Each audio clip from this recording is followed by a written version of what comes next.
जय जय श्री शादर, जय श्री राम, राधे राधे, जय श्री हनुमान जी महाराज की, जय श्री हनुमत पताका धाम। अभी मैंने एक वीडियो देखा, यद्यपि वीडियो तो पुराना है परंतु समय भी मिल पाया और मुझे किसी ने बताया, मुझसे प्रश्न भी किया किसी ने कि महाराज जी, ये जो कथावाचिका हैं, जो कथा का वाचन कर रही हैं, बड़ी बड़ी कथावाचिका, मैं नाम नहीं लेना चाहता हूं किसी का। ये मैं इसलिए नहीं बोल रहा हूं कि किसी से मुझे किसी प्रकार का कष्ट है। मुझे पीड़ा इस बात की है जो धर्म पुराण शास्त्र का, पुराणों का वाचन करता है। पुराण का मतलब है जो पुराना है, जो पुराना धर्म है, जो सनातन धर्म है, जो वैदिक धर्म है, उस वैदिक धर्म के हिसाब से लोगों को प्रेरित करना, सनातन धर्म की शिक्षा देना। और आपको उस उच्चतम व्यासपीठ पर बैठे हैं, आपके उपदेशों को सुनकर के कई लोग पालन करते हैं। इस समाज में ऐसी विकृतियां पैदा हो गई हैं, उन विकृतियों को दूर कौन करेगा? गुरु करेगा, गुरु भगवान की शक्ति करेगी। हमारे सनातन धर्म में गुरु भगवान को सूर्य के प्रकाश रूपी माना गया है। गुरु वह होता है जो अंधकार को मिटा करके ज्ञान का प्रकाश करता है और जीव को सदगति, सदमार्ग पर लगाता है। तो जो कथावाचिका, बड़े बड़े नाम जिनके हैं, जिनको लाखों लोग सुनते हैं, अभी से नहीं बचपन से सुनते चले आ रहे हैं, मुझे यह सोच करके बड़ा आश्चर्य होता है कि वेद पुराण शास्त्रों का ज्ञान होने के बाद में आप ऐसी अनुचित बात करें, ये शोभा नहीं है। अभी मैंने देखा कि एक कथावाचिका जी कह रही थी कि मांग भरना, मंगलसूत्र पहनना, ये शास्त्रीय विधान की रीति नहीं है। तो मुझे बड़ा आश्चर्य होता है कि जिन वेद पुराणों ने सनातन धर्म में स्त्री धर्म, धर्म की शिक्षा के बारे में बहुत कुछ बताया है, वेदों में भरे पड़े हैं, पुराणों में भरा पड़ा है, और हमारे वेद शास्त्र पुराण गुरुजन महापुरुष कहते भी हैं, पूर्वज कहते भी हैं। क्या ये रीतियां हैं, सब ये भ्रांतियां हैं, ये केवल मिथक है? आपका कहना था कि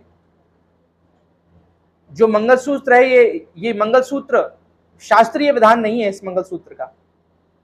तो आप जैसे धर्माचार्य भी इस प्रकार का आचरण करेंगे तो समाज को क्या संदेश जाएगा?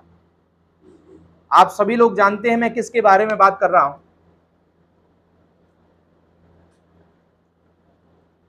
व्यासपीठ पर बैठ करके बाल खोलकर बैठना, व्यासपीठ पे बैठ करके आपके गले में शादीशुदा होने के बाद भी मंगलसूत्र ना होना,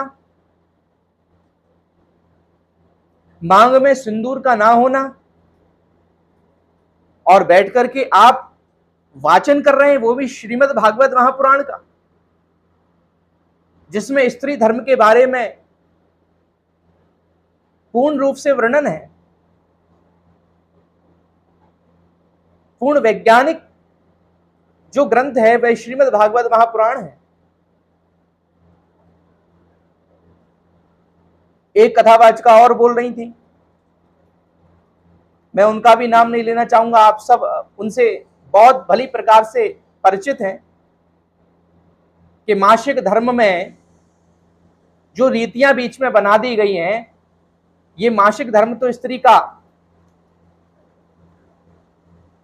पवित्र धर्म है, इसके बिना सृष्टि नहीं है, ये बिल्कुल सत्य है।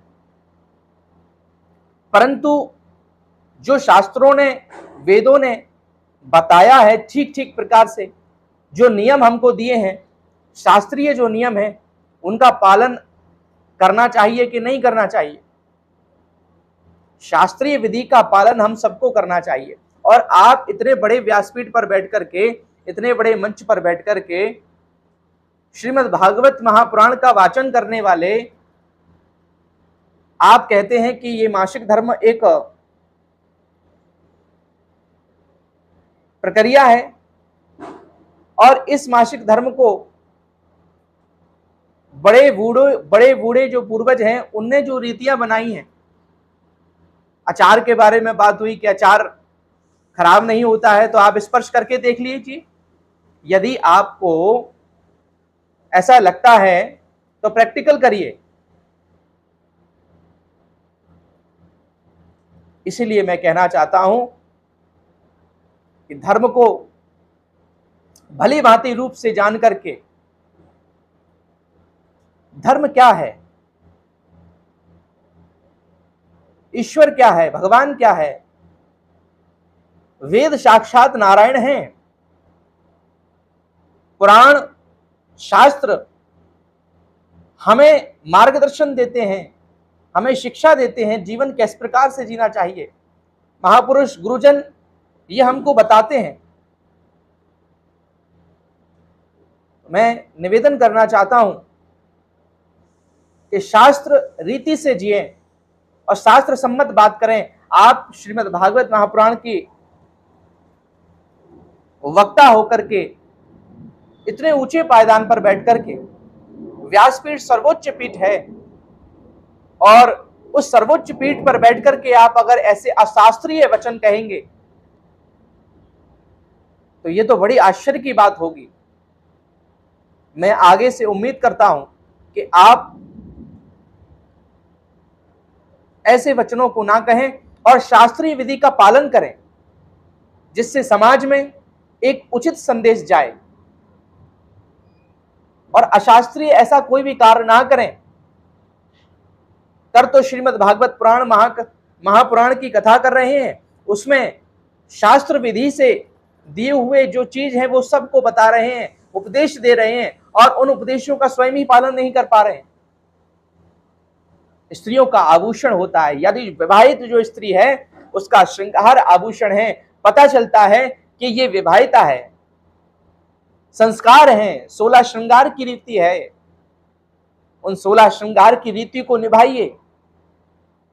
यह शास्त्रीय नहीं है, ये विदेश का कल्चर नहीं है, ये भारतीय हिंदू सनातन परंपरा का कल्चर है। मैं आपसे पुनः निवेदन करूं कि शास्त्र का वाचन करने से पहले अपने आप को उस शास्त्र सम्मत बनाइए, ऐसे आचरण बनाइए।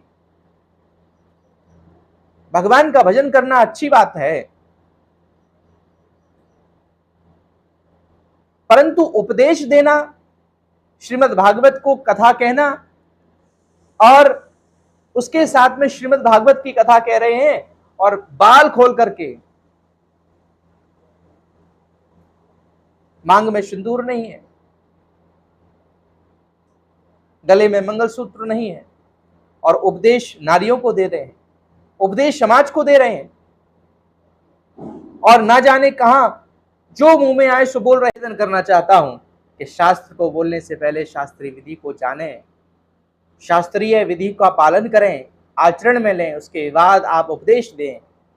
इसी के साथ आप सभी को जय श्री राधे, जय श्री सीताराम, जय श्री हनुमत पताका धाम, राधे राधे।